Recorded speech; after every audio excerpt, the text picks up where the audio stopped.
Hello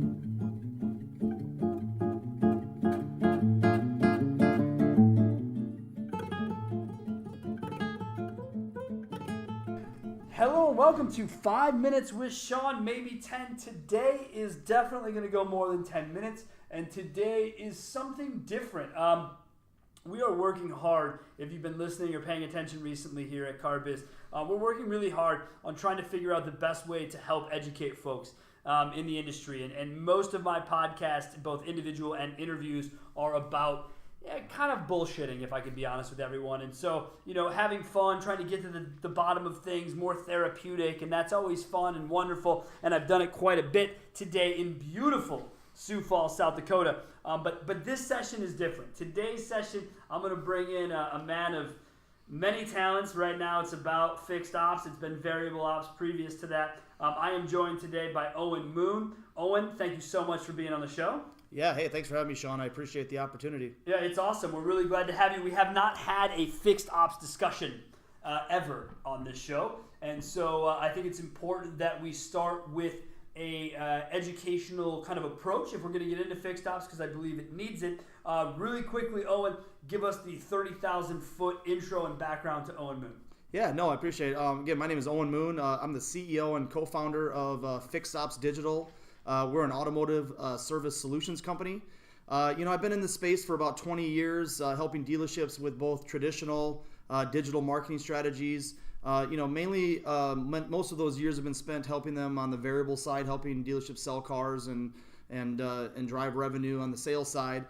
More recently, we've really gotten more involved in the service side and bringing a lot of those same strategies and ideas that we're successful with on the variable side and bringing them to the service, the business side. That's excellent. And I think there's a big missing part of the puzzle, and I think that's where this will kind of jump in right now. Why don't you talk to me about the current state of dealerships fixed ops, just as a kind of a whole picture, a kind of what we're looking at overview, so that we can take that and start to kind of jump in and pinpoint certain areas. Yeah, it's funny you said that a little bit ago. You said you really haven't had a lot of discussions on fixed ops marketing, and I wanted to make a comment there that that's usually what happens when we go to a dealership. They're not having those conversations either, right? Sure. So, what we're trying to do is really educate, really bring the that part of the business to the limelight, because they're really the cart that pulls the horse, right? Or the horse that pulls the cart, I should say. They're the ones that are driving the revenue for the dealer, for after the sale and bringing those repeat customers back and that sort of thing. So, right now the industry is about a $340 billion industry. And if you talk to most... That's with a B, right? Yeah, it would be billion. Yeah, $340 billion. And what's funny about it is if you look at most dealerships, you talk to most fixed ops directors, they're going to tell you that they're busy, they don't have any more room for another oil change, that type of thing. But when you look at the numbers, dealerships are only getting about 30% of all that revenue that's coming in. So so of the $340 billion you just referenced, the actual dealer typically responsible for selling the car if they service the cars is only getting 30% of the $340 billion? Yeah, it's about $1 in every $3. I mean, it is very low. And I guess the other thing about that is that it's usually a lot of the low dollar stuff. It's oil changes and multi-point inspections, things like that. It's not a lot of it's warranty work, stuff like that. The other thing that is kind of telling that is that only about 17% of that 30%, so out of that 30% that that gets the business, only about 17 are actually the dealership where they purchase the vehicle. And 13% are other dealerships. But let me stop you here real quick. 17% of that 30%, right? So is from the actual purchase dealership. Which, the way I hear that, and I think of things obviously a little bit differently, but that sounds like people at a dealership level have a 17% retention on service. Absolutely. So out of 100% module, 100 people, bought a car. 17 are going to come back to the dealership that they purchased from for service. Now, do you have any idea as to why that is? Like that number is so low? Yeah, there's a lot of factors, and I think that's kind of what we're here to talk about today is why why those customers are defecting from the dealership, and what we can do to help help those dealerships combat that. And what's the breakdown? You kind of touched on it recently, but what is the breakdown of the percentages? Kind of that oil change, kind of other services. What does that look like to you? I think out of that 30% or out of that 100% pie, about 14% of the business is going to the quick lubes, and roughly 25% to general repair. So that's really where I feel like the dealerships are losing. They're losing to those independents, the Pep Boys, the Jiffy Lubes, and then even just the mechanic down the street that somebody trusts and they walk in. The local name, right? Yeah, but on top of the local name, and there's nothing you can't really do much for local flavor, right? It's either there or it's not. But you mentioned the Pep Boys, the Quick Time Lube, whatever. Are you seeing them, because you've been in the digital space for a long time on the marketing side, are you seeing those guys already being ahead of the curve, or is there still such an opportunity because not even the big Jiffy Lube guy really gets how to digital market? No, the reason why they're winning in a lot of cases is because with the rise of digital. As Google is constantly looking at content at online and trying to match those searches with the right information. Being that the independents like the Pep Boys, the Jiffy Lubes that's all they focus on. So all their content that they have online is driven to service. So in a lot of cases, that's what's winning the search. So they win the bids out. Whether it's paid search or not, organically they're going to show because their site. So when we look at car dealerships, right? Yep. And you and I have both been on you have 18, I have 20, it's basically 40 years, and mainly it's all digital. We see that the dealer says, all right, I got to have my SEO, right? I sit in these meetings weekly, okay? Yep. Weekly. But it's always about the front. Mm-hmm.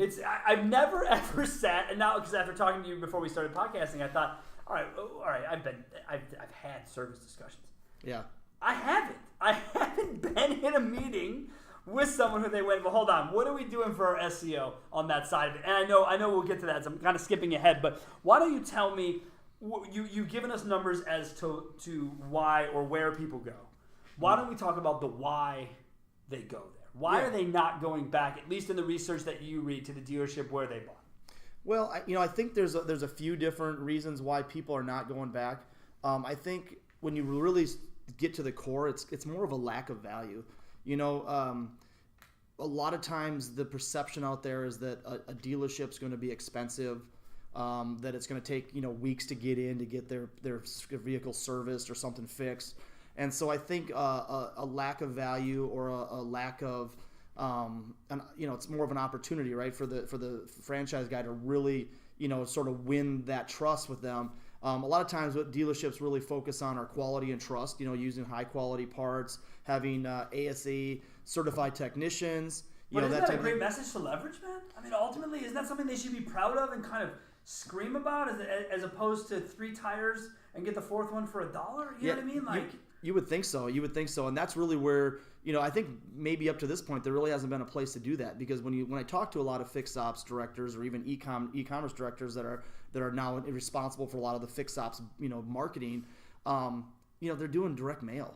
They're doing those quarterly mailers with the OEM approval, using some of those OEM branded. Yeah. They basically they pick the print shop, they pick the image, and you fit the bill. How do you get your message across when it's something that limited? You know what I mean? And it is limited, and that's the crazy part about it. And again, when I ran stores, we made sure we had great service people, right? But we just kind of knew it was going to do its thing. We didn't. You have parts and sales numbers based on previous years and things like that, but it's not like the front end of a dealership. It's not like we got to get to 200 units or somebody's getting fired, right? Mm-hmm. It's different than that, and I think there's a lot of different parts about it that they look at. Now, you talked about the dealers having the opportunity to win. With the independent repair and service businesses, what is the opposite of it, right? So what's their value add? If the dealer has their value add of transparency and great technicians and quality parts, what are the independents selling right now? I think where the independents are definitely trying to capture that revenue share and that market share is through discounted pricing. I think also convenience. The fact that you can not have to schedule an appointment, you can just pull up. You don't have to leave your vehicle, and they can perform several services. Unfortunately, it's usually by a lot of times it's somebody that's not necessarily educated. They don't really know what they're doing. They're just kind of following the process. I got a 19-year-old kid down there changing oil in the pit, all right? Yeah. All right, my operations director, that's his only forte into the car business, is being an oil tech guy in that situation. Car drives in, cage below, change oil, leave, gone. But Owen, isn't there something about today's community, neither one of us are millennials, but we have to talk about it. Yeah, exactly right. Isn't there something about the millennial that wants that service that way? Well, and that's the challenge. You're right. I mean, they don't want to have to wait. They want to just jump in and go. And so I think that's where, let's be honest, if you have more content out on Google, out on the search engines, when people are searching for those different services that you offer, and you can bring that value add to them when they also want to be educated, right? So they want to get the information and they want to make an educated decision. By having some of that out there, it combats that for sure. Because what you don't know is you don't know what you don't know, right? That's right, yeah. And again, the OEMs have gotten into the quick lube business. Okay, they saw this coming years ago. And we're like, all right, we're gonna have a bay where people can drive up without appointments and get it done and whatever else, and that's fine. So is there any part of this that has to do with people just not knowing from a consumer side? I know it seems obvious when someone buys a car, and you and I are not.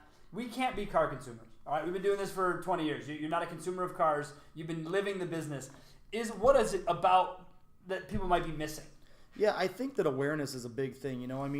And that's probably a big piece of what dealerships really have to get better at. They know the records. They know like when oil changes need to be, proper maintenance and scheduled maintenance and things like that. They know when warranties are coming up for expiration and stuff like that. And I think that by doing some of that, you're going to get help from the manufacturer. I think the stat I saw last was that 27% of customers are actually notified by their manufacturer, but only about 29% of customers are actually notified from their dealer when it comes to different scenarios. So here we go again, right? On the front end, when you're buying a car, we're going to call you 47 times until we get you on the phone. But post you purchasing a $40,000 car from us, only about 28% of the time do we care enough to reach out after, let's just call it first oil change for free that comes with buying the car. That is crazy to think that they're being notified just a hair more frequently or by percentage larger by the dealer than the OEM himself. That's crazy. But the dealer has everything they need at their disposal to improve that.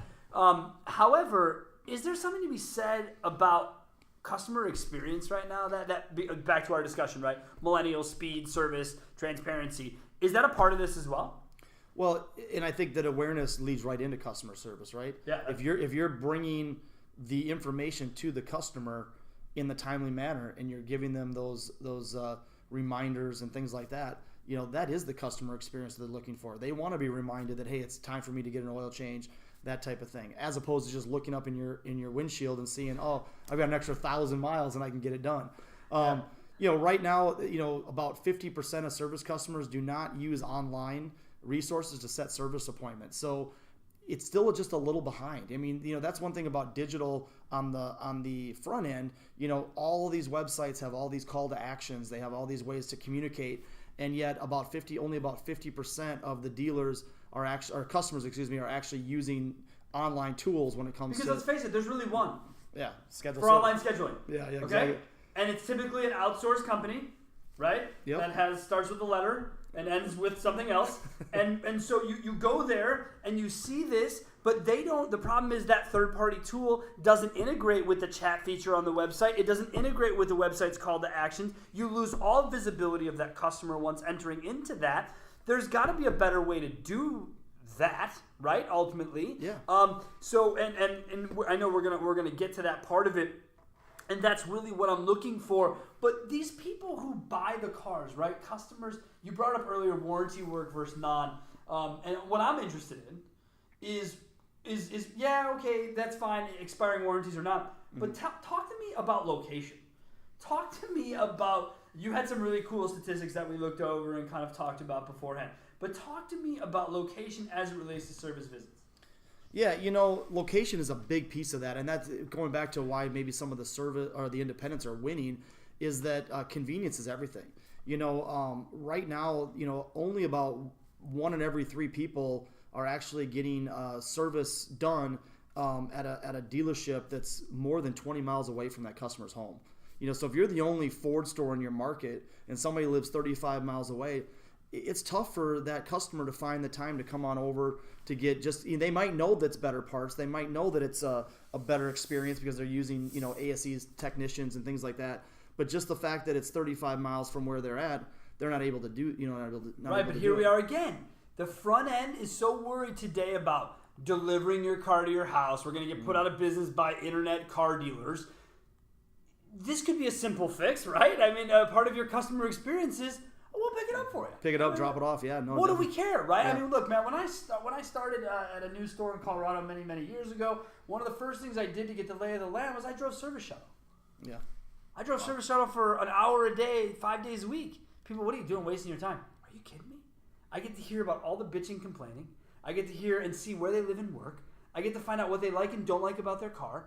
I mean, this is the easy. And once a week, you'd sell a car to somebody because you were listening, yeah, right? You just ran into them. Exactly, and we don't do that. So 33% or more, 20 miles away. What else? Well, and kind of going back to the customer experience thing a little bit, this ties into this, is that, I'm a sports guy. I love sports. Obviously, everyone knows who follows me on Facebook and stuff knows that I play a lot of softball, a lot of basketball, follow the Vikings, are my team. For years, you look at professional sports and you have offense and you have defense, right? And for years, a lot of times professional sports will have really good offense and their defense will be horrible, right? And I'm a Packer fan, dude. Yeah. Okay. Tell me. Yeah. You know exactly. Top-rated offense and a bottom-ranked defense. I don't need to have a lesson. So the whole point is that what ends up happening, 8-8, right? Yeah, well, or 6-10, whatever. Not for Packers. We only missed the playoffs once in 10 years, but I get your point. Yes. Yeah, there's a disconnect. Yeah, there's a disconnect. And so what happens at the sales level a lot of times, or at the sales side, is they don't bring the service into it, right? So they don't combine the two departments to really make them a synergistic, approach. Because honestly, they don't do with their BDCs and their sales departments either. No, right? You're so right. You're right. Even dudes that are supposed to be on the same team aren't. But to your point, that's what's missing. The point is that if they come back and they introduce that customer to the sales department, to the service department, to the service advisor, they're 2 times more likely to come back for service. So whether they're 20 miles or 5 miles, that's what's missing. No, so what you just said, and whoever is listening to this better be writing this down. He just said people are 2 times more likely to come back to your store if you take 5 effing minutes and walk them back, show them the service department, introduce them to an advisor, maybe a manager, and schedule a first service appointment. Absolutely. Unbelievable. How hard is that really? Well, and if you're really taking that full customer approach, that synergistic experience, why wouldn't you? Because that's what we did. That's all we did in Colorado. The second you got done with a customer while you waited for finance, I don't care if service was closed. You walked back there. You showed them the department. You said when you pull in, this door on the right is just weird. And so you got to pull up a little bit closer. Don't worry, you're not going to hit the door. Everything's going to be fine. Right? And that's the education. Those are the parts that are missing. So 2 times more likely to go. That's unbelievable, man. Yeah, that's a statistic everyone should have down. And next time you don't walk a customer to your service drive, think twice about it. Yeah, and we've even talked to dealers about setting up some sort of a VIP program. A lot of different ways to help kind of just put the glue, right? You glue them together. Glue sales with service, because what ends up happening 3 years from now, a lot of companies are out there going, hey, come back in and mine your service data and let's try to get them back and sell a car. Well, if you haven't talked to that guy in 3 years or 4 years, he's not even a customer at that point. He was just a little bit of a warmer lead than a cold call, right? Than somebody they just called in off the street. So. Correct, but there we are again, back to needing more tech and more things when realistically all we need to do is keep in constant contact. Yeah. And we do that through service. Yep. I always said you need an excuse to talk to someone. Right? Absolutely. All the time. So here I have a built-in 4,000-mile excuse at minimum for oil changes. Right now, I guess some are getting farther extended than that. Yeah. Wife's new car is 10,000 miles, so okay, fine, right? Cool, whatever. But that is part of it. So we've talked about the issues, right? We've talked about why things are what they are. Why is that the case as it relates to the marketing side of things? What is the current let's just call it state of the union on fixed ops marketing as a guy who's been doing it as long as you have sees it?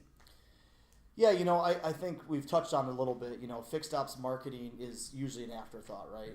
A lot of times up to this point, it's been possibly done by the fixed ops director or the service manager, right? Well, they're so busy, they're not putting a lot of time into it, and quite frankly, you might not have the education to be able to do it. I mean, that's not why they got hired, right? Yeah, digital's not easy. Okay, No. just because it's on the internet doesn't make it easy. Guys like you and I, we grew up alongside of the technology. That's why it's easier for us. But if you put my dad in my office for 5 minutes, all he'd be doing is turn on the TV, figure out where ESPN is. Right? None of the computers, none of it makes sense. So we have fixed ops. We're not paying attention. We're still an afterthought, even after all this time. Yeah, we're using antiquated strategies. Direct mail, which is really the only thing I've seen. No value, or some with partnered with digital. Some value partnered with digital, But by itself. By itself, I'm not sure it's really getting the point across. Yeah, take your money outside, throw it in the air, and hope you grab some back. Well, and it's money that they have sitting there by the OEM. So in some ways, like back, we always talk. I've seen this a lot. You kind of bring it back to the OEM. Yeah. They sort of created the environment, right? Yeah. So. We don't have a whole show to go into what environment they've created, but you're absolutely right. They've certainly created one. There's no doubt. So what else do you find as far as just what are you when people do get involved? Maybe you have a dealer who let's call us 2.0. What are you finding that he's doing? I think most of the stuff that we're seeing on the digital side is paid search.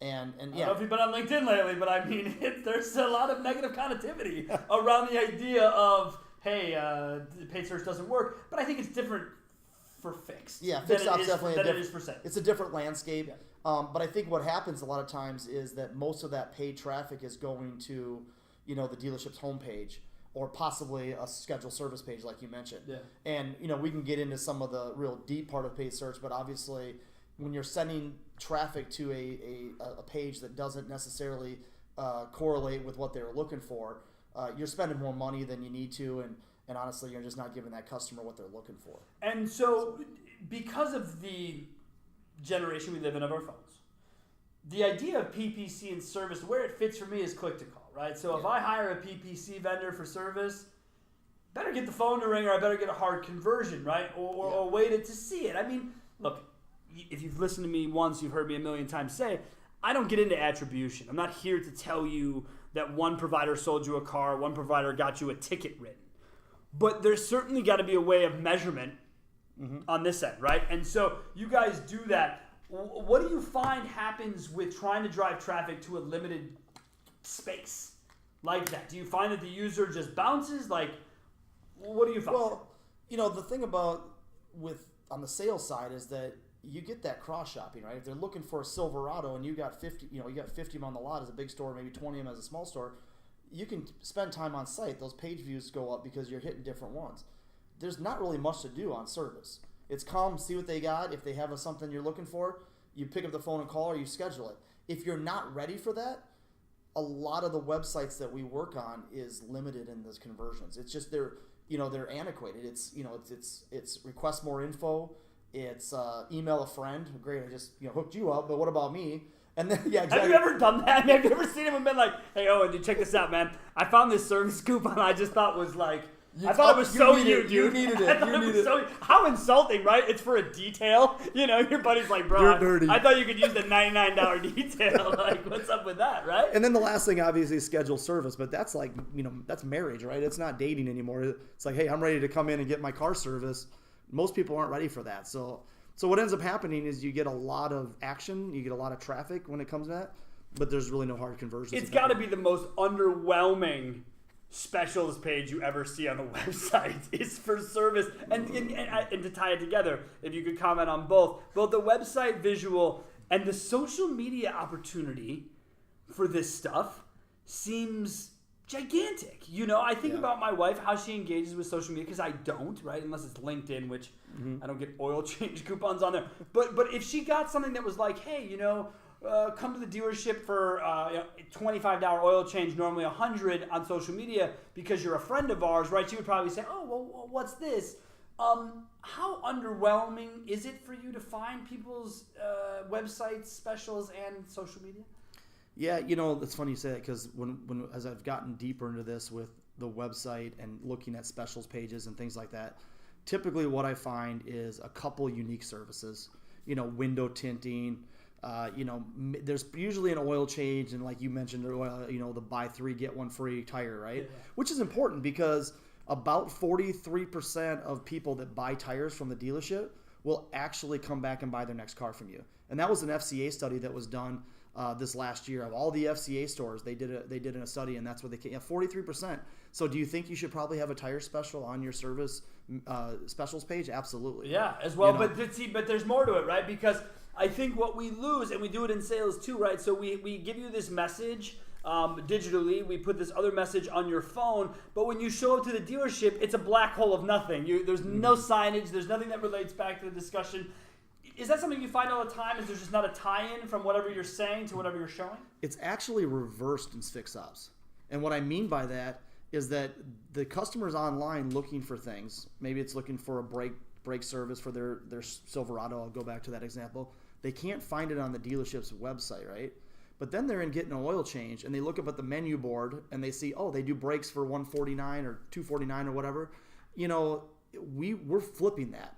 We want to get that clear and transparent pricing out there, so customers, when they're out looking for these type of services, are able to find them easily. Isn't that weird that we would use a menu board for the minute number of people that do come through the drive, and not just publish to everywhere we possibly could our menu board? Yeah, it's nuts. It's nuts, and we're changing that, because what we're doing is we are actually working towards helping our dealerships that we're working with really take that more I guess you could say transparent approach, that hey, we want to put 12 or 15 of your most popular services. Let's get them out online, and let's get people the ability, so when they come to your site, that they know what you do offer. That's where the independents are actually winning, because they're showing that stuff online. They're showing all the different services that they have, and they're putting the content online. So people are finding them with the Jiffy Lubes, but not finding them with the biggest, Chevy store or Honda in town, store. right? Yeah, who gets way more visitors, who should have way more domain authority, who should just be the first thing that populates if set up correctly. So you guys with Fixed Ops Digital, as far as the approach, is pricing transparency, focusing on all of these things. Is that born out of the idea of just seeing what's out there? I mean, is that kind of how you guys? Because we started CarBiz based on need of the industry and what was out there and what people needed. Is that kind of what brought up Fixed Ops Digital and the approach? Yeah, I think so. I mean, that more and more times when I was talking to dealers, they were asking me about Fixed Ops marketing. What are you guys doing on that aspect? What's amazing about what we're doing is we're with, for example, like the service, we call it service menu pages now. So we're taking the word service specials pages, because we live under the premise that specials don't have to be special at all. They just have to be something that people know about. Yeah. Right. So if they don't know, because there's a menu at a restaurant and then a specials part of the menu at the restaurant. Exactly. And so we always tell our dealers, hey, look, you can have 3 or 4 that are seasonal, right? To get in, like in our neck of the woods, and you live in Wisconsin. You got winter, so you got to get your car ready for winter. You have a real winter. You got a real winter, you got to get your car ready for it. So there's a winterizing special that always comes out at this deer season, right? Deer season, As soon as the hunters hit, those goose start hitting the road, and the deers are running everywhere, right? Yeah, and so the idea there is that you can still have your seasonal stuff, but you've got to have those core specials that we offer every day. So when consumers are looking for them, they can find them. So that was definitely built off a need. And so we covered it on the paid search side. We know that you guys have some involvement with that. But is there anything on the SEO side? Is that what the page is for, or is your advocation full on separate sites? Nope. It actually we build all the service menu pages right off the dealership's main site. Okay. So we're website agnostic. We've worked in all the different major platforms. I won't give any of them press today, but they're all out there, and they. When you see our stuff compared to what, is more sort of their generic, filler stuff, it's night and day different. But then what we also do is we tie in a conversion tool. It's a way for consumers to actually put those coupons or those specials into their mobile wallet. It's a product called Dealer Wallet, and it's really a conversion tool specifically designed for the service department. And the other thing I didn't mention was the whole print print your coupon, right? Yeah. That's another big call to action that I see in a lot of the dealership websites. And but I find no one tags it in GA. No one tags it in GA, so I don't even know how many prints happen. But if that was a VDP, I'd know exactly within an inch of its life on it. Yeah, they're not tracking it. And to be honest with you, with 60% plus of all service, parts, and collision traffic coming from mobile, who's got a printer sitting right next to him to print that? Nobody. Is not happening. So what we're doing is we're bringing in different features. We're allowing customers to, with the easy click of a button on their phone, drop that mobile pass right into their Apple Wallet or Google, Android Pass. Wallet. Yeah, and for anybody that's not familiar with that, it's what a lot of people use for like movie tickets. They use it for airline tickets, the rewards cards. Yeah, I wasn't familiar until you sent me over your outline. I'm kind of big brotherish like that. Yeah, it's becoming. I have my credit cards everywhere. But. Yeah, no, and we don't get into the GPay side. I mean, that's where you get in some of the. Ours is more for just location based stuff, right? So we're just housing the coupons inside the Apple Wallet. It's really a big thing out in Europe, right, or overseas. I mean, China, overseas, they're using a lot of this stuff. So it's just now getting to be very, very popular here in the United States, and we're seeing growth, month over month. Tim Cook came out and said there's a 450% year-over-year increase in usage in Apple Wallet. So we know that it's the way of the future, and we know as more and more of the traffic is coming in on mobile, it's a great way for dealerships to not only get that coupon into that customer's hands for later use, but there's other parts of the technology that work as well with geofencing and push notifications. And I think it's important to point out that for the last couple of minutes, Owen's been speaking directly about his organization and what they offer. And so I will tell all of my listeners that yes, that was an approved previous sales pitch put in here. I have no problem with it. You see, the difference between us and let's just call it big shows, is that's not a veiled attempt to sell you something. That's us telling you that there are options that are available to you. So to me, it fits into education, okay? This is not an ongoing veiled sales pitch for Owen. He doesn't need that. He runs a successful business. He's been educating you now for north of 25 minutes. It was something that felt natural as part of the discussion, and it fits in. So Owen, we've talked about fixed ops. We've talked about the business in general. We've talked about strategies. We've touched specifically on the fixed ops digital offering. Give me Owen's final thoughts as we kind of wrap this thing up and move our users down the road. Yeah, I think when you really look at the fixed ops side of the business and more specifically into fixed ops marketing, it comes down to opportunity, right? It's either opportunity won or opportunity lost. As I mentioned earlier, most fixed ops directors have fallen on good times. They're making a lot of money. They're busy. But when you look at the numbers and you're only receiving $1 out of every $3 in the market that's coming in, I look at that as opportunity. And if you're not doing stuff today to really give yourself a platform or a foundation, 2 years from now, you're still going to be dropping mailers and bringing people in, just sporadically. But if you have a good strategy. I mean, basically what your ad agency or what your marketing company is supposed to be doing for you on the sales side, that's where you obviously move some of that effort onto the fixed side. And you need the same amount of inspection, though, that you do on the front half. Okay, absolutely. You can't just trust that things are being done the way people are saying it. And that goes for Owen's company the same way. I mean, Owen's a trustworthy guy, but someone's got to be making sure of it. So if you're a store, make sure you understand the details. Make sure it's transparent as to what these organizations are doing for you, because I have a feeling that as soon as this thing becomes even more mainstream for you guys, just like here at CarBiz, when we became mainstream, people copied the business model. Yeah. Just didn't even hide it. Just went to the website, just took my face off, put somebody else's on, and copied my business model. Now, why do I say it's mine? Because I know it's mine. Because I created it over 5 years ago when no one was doing it.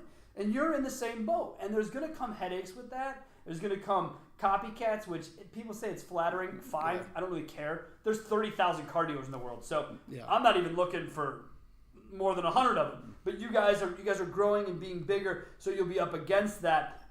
Opportunities are one thing, but when you get the opportunity, then what?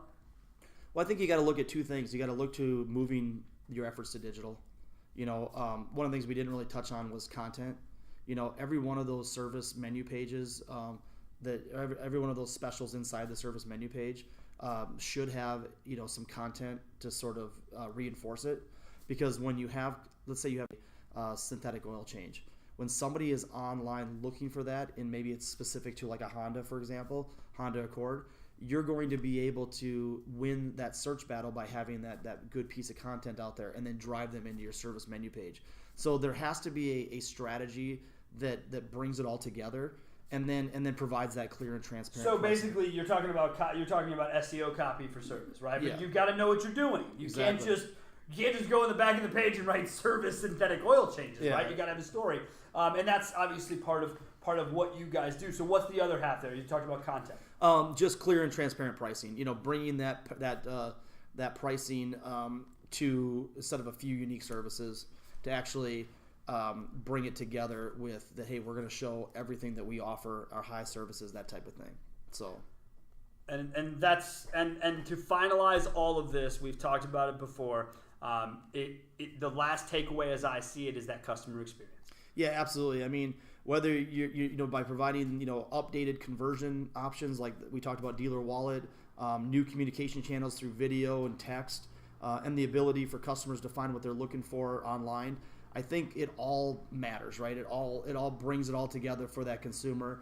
And I think when that happens more frequently, and as it becomes more robust, and as guys like us are out there talking about this and helping dealerships, I think you're going to see that more and more of that revenue come back to the dealerships, because at the beginning, that's what we talked about. It matters. We want to have the high quality parts. We want to have technicians that understand the vehicle and are trained in this. We just got to do a better job of showing that to the customer. Yeah, and I think I see it all the time. As a matter of fact, my business partner, he was joking before we were in the car business, before he was with me in the car business, that, hey, I never went to a dealership. I just figured it was more expensive and a super pain in my ass. Turns out now he doesn't go anywhere but a dealership, because I told him, look, if I drive a what I consider a classic Subaru, a 2007 Forester XT, rare car, and I take it specifically to a certified master Subaru technician the second it has a problem. Why wouldn't you? I can't trust Joe's garage with my 150,000 mile baby. I've had it since it had 6 miles on it. It's a personal thing for me. I think that's service awesome. is personal. It is. Yeah? It is. And knowing that person's personal too.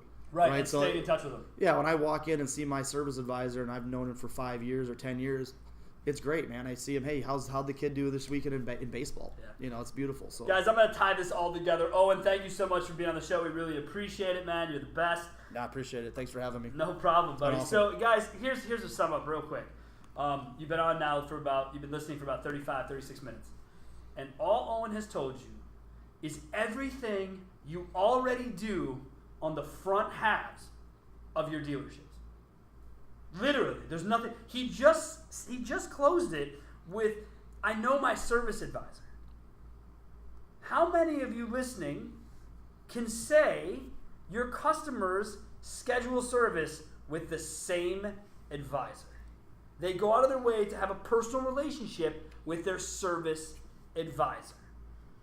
The other part of this is there are plenty of people out there to help, but there are only a certain number of people who are actually good at it. Okay? And Owen and his firm are on this show because they have been pre-vetted. They are a qualified person to help you with these matters. So if you have any questions for Owen or myself, please, as always, the text and phone number line, 262-278-0157. My email, Sean, SEAN, @carbizdonebetter.com. You will find me all over LinkedIn, as well as my man Owen Moon, all over LinkedIn. He's on there just as it says, Owen Moon. You can find him and his company, Owen, fixedopsdigital.com. Yep. That's it. Fixedopsdigital.com, guys. Check it out. Owen, myself, and the rest of the car business, I'll be on the road come October. So if you see us, come say hi. Otherwise, have a great day. Thank you.